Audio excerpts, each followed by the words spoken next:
Okay, you guys, this is me waking up in the morning. Here's my little owl mug, and I am going to talk to you a little bit about what I'm really excited about with this.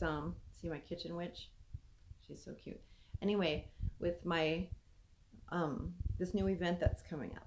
So I'm going to use this event as an experience to help everybody to further understand what goes through event coordinators' minds and pocketbooks while they're coordinating events, because I have definitely had some really um, interesting remarks in the past about the prices for my events, which are usually pretty competitive depending on what's going on, like who the teacher is, what my expenses were, in other words. Um, Generally, let's just say that although I usually make a little bit of money, I usually don't lose money on events. Um, and if I do, it's pretty minimal because of the way I set it up. Um, a lot of event coordinators around the world have had major problems and have lost thousands and thousands and thousands of dollars. So, when an event coordinator is putting something together and you email them and yell that the itinerary isn't perfect or there's a little mistake on the web page, there's a reason they get pretty frustrated with you, because generally they're putting their ass on the line, which I don't exactly do. I mean, it's kind of, but I just do it a little different than most people.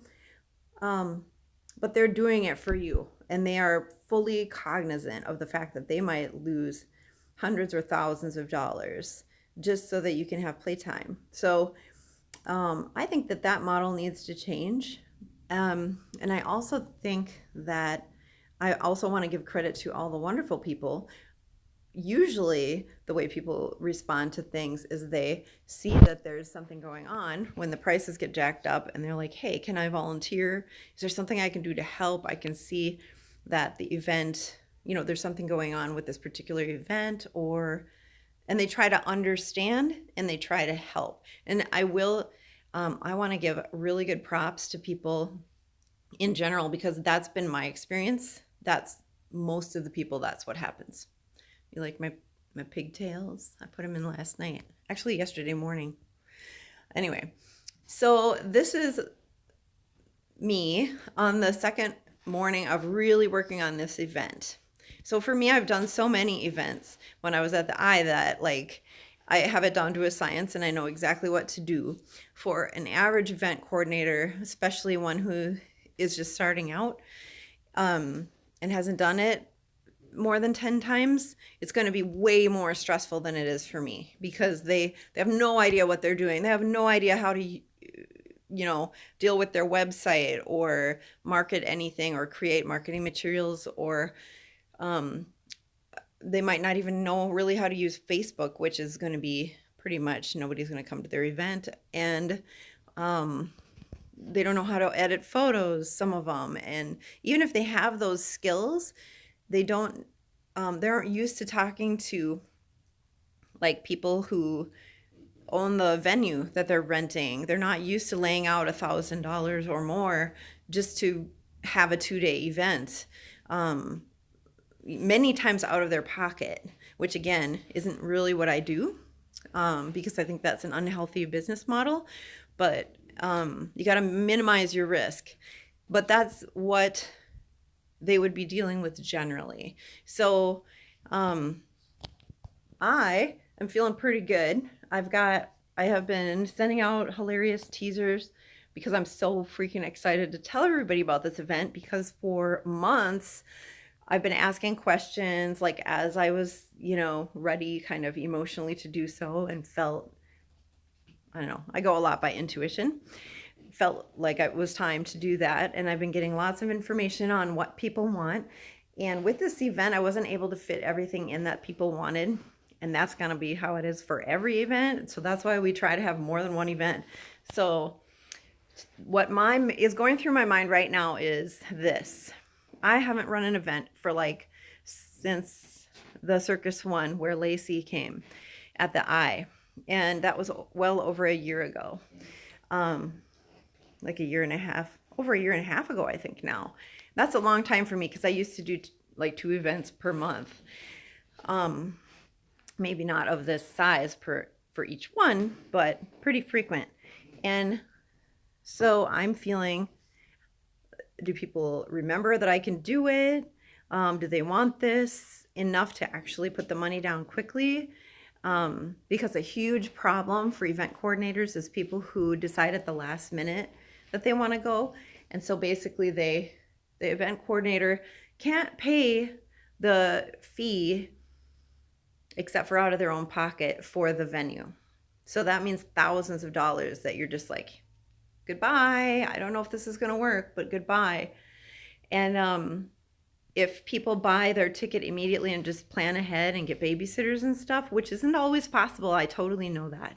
Sometimes people have like medical problems, they're not able to plan ahead. Totally understandable, 100%. But if you are able to plan ahead, every day counts to the event organizer, especially when it's a little bit smaller event like this. So I'm just like, come on, guys, you said you want it. You know, let's do it. Let's do this, because I really love planning events. But I've done this for long enough that I'm not putting my money down for it again. The last 2 events I held, which I've never had happen before, were very poorly attended, and the not last one, but the one before, I screwed up on because I was so used to having it at the eye in my own space that I didn't plan properly for the placement of the vendors and a couple other things. And I'm really bad at judging the size of a space. And now I know to have someone come and look at it with me and really plan it out a lot better. But that was a hard lesson learned. I lost a little bit of money on that one. I lost a little bit of money on the one after that. And that's hardly ever been the case. So that's what's going through my mind right now, is like, are people going to step up this time, or is this going to be the last ride? Because I'm not going to do it again. Not going to do it again. So when I'm doing, that's what's going through my head. And also, I've finally gotten myself into this wonderful place that most event coordinators aren't in, where I feel like, you know what? If people don't want it enough to pay for it, it doesn't mean, it isn't personal. It doesn't have anything to do with me or the relationship with me or what they think I can or can't do. It just means there isn't enough of a market. That's it. Very dry, very impersonal, and I don't have to take it to heart at all. I do not have to have my heart broken.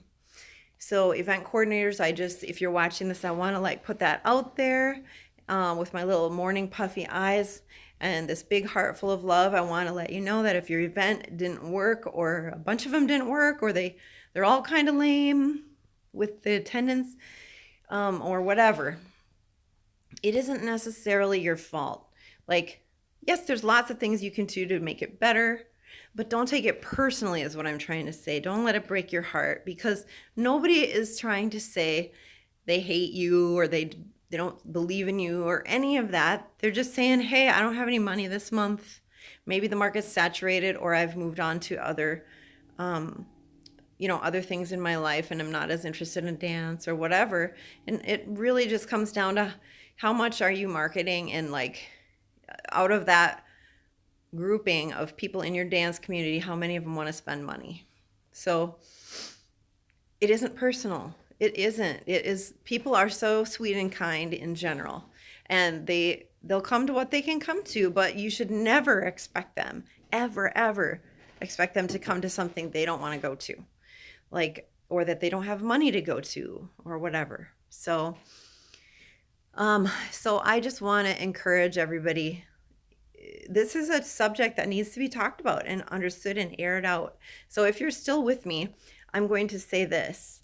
I am going to create a spreadsheet that viewable, so you guys can see the finances that are being dealt with. They're not difficult.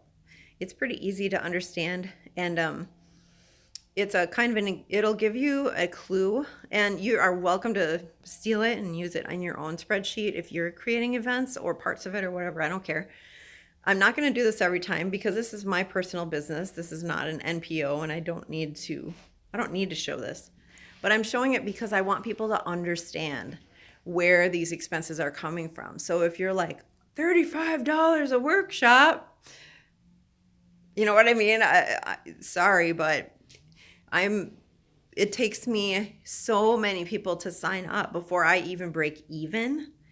And in this case, we are so lucky, and we'll see if it works out. But like the venue coordinator is so sweet, and she's totally willing to work with us. But to a point, you don't want to burn all your bridges and take advantage of people's kindness. So that's fine. For the cost of the venue is about $1,000 for 2 days. It's an incredible venue.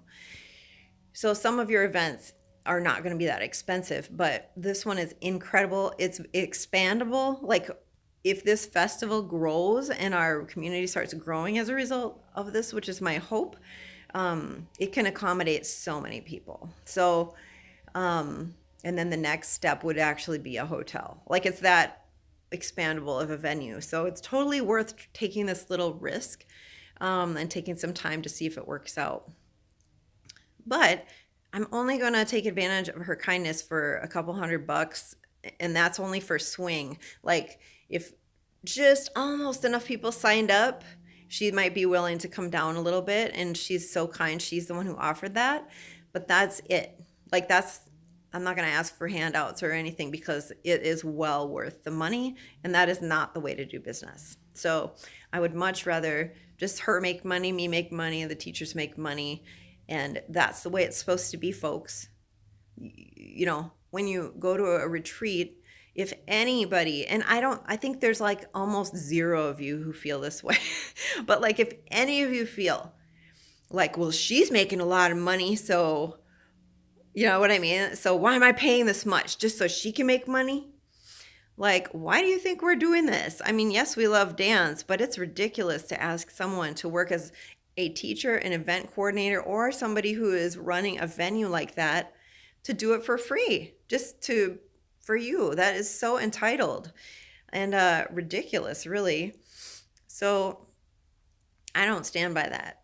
And if you feel like it's too much, then it's totally okay if you don't go. That's just how it's going to be. But I know that a lot of people, event coordinators, are working in different ways to help underserved communities, and that is so needed. But also, without it being an NPO, which mine is not, there has to be a certain level where you can carry that. Otherwise, you're eating it personally. You and your family are eating that, and you're just funding other people, and you're getting to be the one who's the underserved community, because you're losing money left and right on something you should be making money on. So for me, this is part of my living. And I barely make anything on the event part of it. I do it for fun. I usually make a lot of money because I vend at my events, and then like I can create relationships with my customers there a little bit, like I deepen the relationships there. And so it's totally worth it for me, because I love dance, and that's the business aspect of it for me.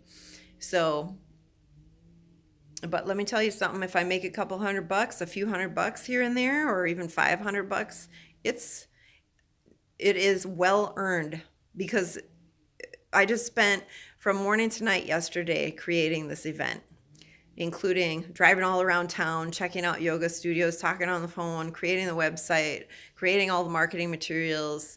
I mean, from 6 a.m. to 9:30, I'd say. And because I just do that, that's my work style, not that anyone else has to do that. But I mean, that's several work days rolled into one already for this event that I've made no money on, and then I'm have to hurry up and come up with a bunch of money for. So that's how this works at the beginning. And I just thought some of you might want to see and feel a little chronicle of what it feels like. And it might be helpful to up and coming event coordinators to feel like you're not alone, and other people feel the same way. You like my little horse? Actually, it's not mine, it's James's. It's actually huge. Foreshortening. But anyway, So I hope this is helpful. I'm going to create a few more of these as time goes on. So I'm signing off to complete the website and release the event and see what happens.